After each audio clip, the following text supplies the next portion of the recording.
You want to leave the Milky Way. It's a thought both audacious and deeply unsettling. Our home galaxy is a sprawling, self-contained island of stars, a gravity well 100,000 light-years wide. To leave is to sever a connection that has defined our existence since the dawn of consciousness. It is a journey into the profound, terrifying unknown. The ambition is galactic, but the physics are local. You don't just leap into the void. You must climb, rung by rung, out of a series of nested gravitational prisons. Start small. First, escape Earth. Then, escape the Sun and its entire solar system. Only then, after conquering our own cosmic backyard, do you even begin to face the true challenge: escaping the galaxy itself. Each step has a price, paid in a currency called delta V, a change in velocity. Earth demands a steep toll, about 11 kilometers per second. That's Mach 32. It's a speed that could circle the globe in under an hour. The Sun, from Earth's orbit, asks for a far greater sacrifice, roughly 42 kilometers per second. These are not just numbers. They are brutal engineering problems, representing mountains of propellant and the absolute limits of chemical rocketry. So, we cheat. We become gravity thieves. Instead of burning fuel, we steal momentum from giants. Planetary slingshots are a cosmic dance, a precise trade where a spacecraft swaps its trajectory for a massive boost in speed. We use a planet's immense orbital energy to fling our tiny probes into the outer darkness. But this is a high-stakes ballet. Miss the aim point by a hair, and your mission is over. You could be flung into the wrong orbit, sent crashing into the planet, or cast away on a useless trajectory into the void.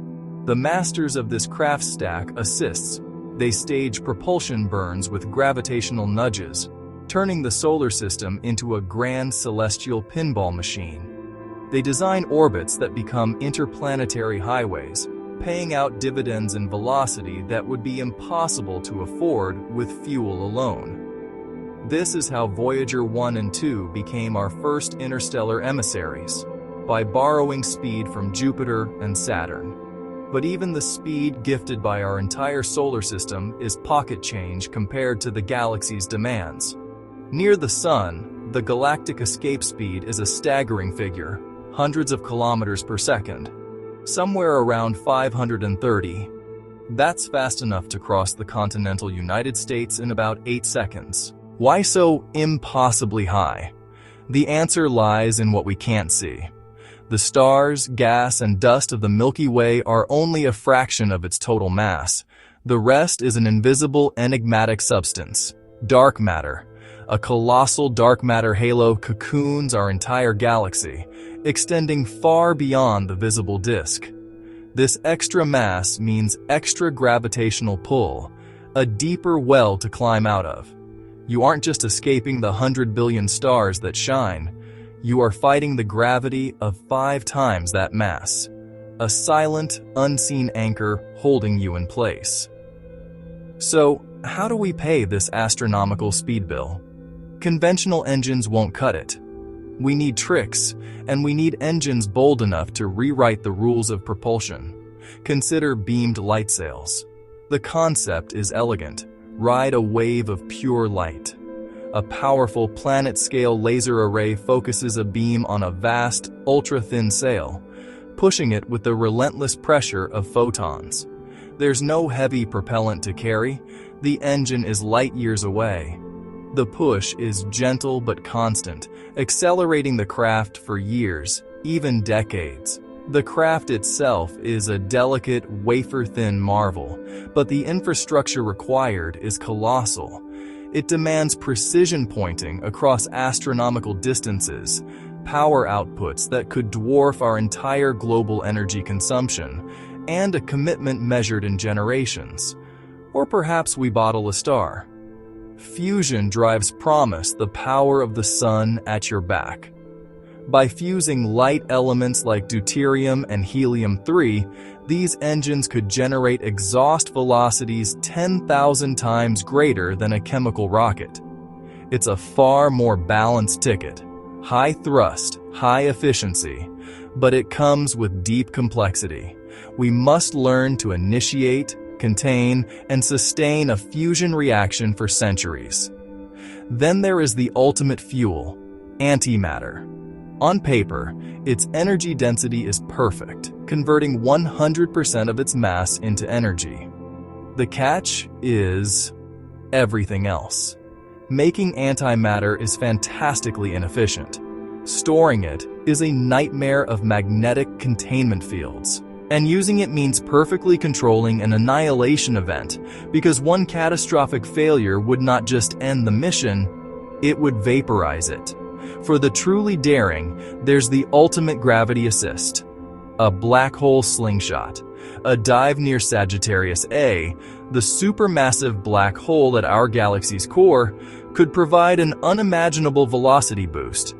But the margins for error are non-existent. One misstep near the event horizon, and the mission ends not in a blaze of glory, but as a stream of superheated plasma, torn apart by radiation and tides. Even if you achieve the necessary speed, the journey itself is a battle for survival. Space fights back. The void is not empty. High-energy cosmic rays, particles accelerated to near light speed by distant supernovas, will relentlessly sandblast the hull, degrading materials and threatening any life or sensitive electronics aboard. Micrometeoroids, tiny grains of dust and rock, become hypervelocity bullets, capable of puncturing shields and crippling systems. The interstellar medium, a tenuous soup of hydrogen and helium, is negligible at planetary speeds. But at a significant fraction of the speed of light, it behaves like a storm. It creates drag, slowing you down. The constant impacts sputter away your ship's outer layers, and the friction builds up a powerful electrical charge and intense heat on the bow. Your ship must be a fortress, armored against a 1,000-year siege. The timescales involved are sobering, almost beyond human comprehension. With our present technology, like the Voyager probes, it takes centuries just to exit the heliosphere, the protective bubble of our sun. It will take them tens of thousands of years to clear the Oort cloud, the sun's last faint gravitational outpost. Even with our most optimistic future technologies, a breakthrough Starshot-style sail reaching 20% the speed of light, or a sustained fusion drive, the journey is monumental. Such a craft would still need hundreds of thousands, or even millions of years to truly leave the gravitational grip of the Milky Way's dark matter halo. This is not a voyage for a single crew. It is a project for a species. And what is the destination? Intergalactic night.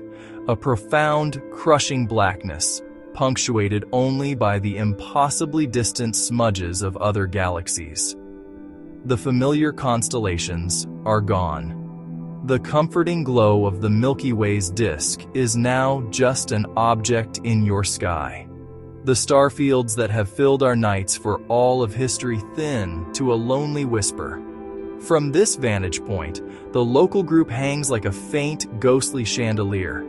The Milky Way and Andromeda, two titans locked in a slow, inexorable gravitational dance, destined to collide in billions of years.